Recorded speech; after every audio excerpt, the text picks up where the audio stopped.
తప్పకుండా వస్తానని మొక్కుకున్నా.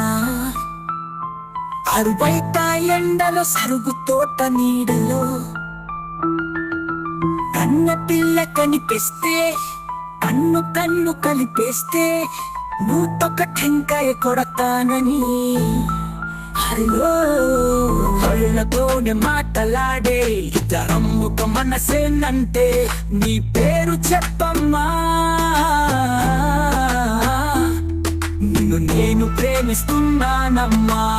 నన్ను అలా చూడకు, కళ్ళు కనుకే కళ్ళు కాదు.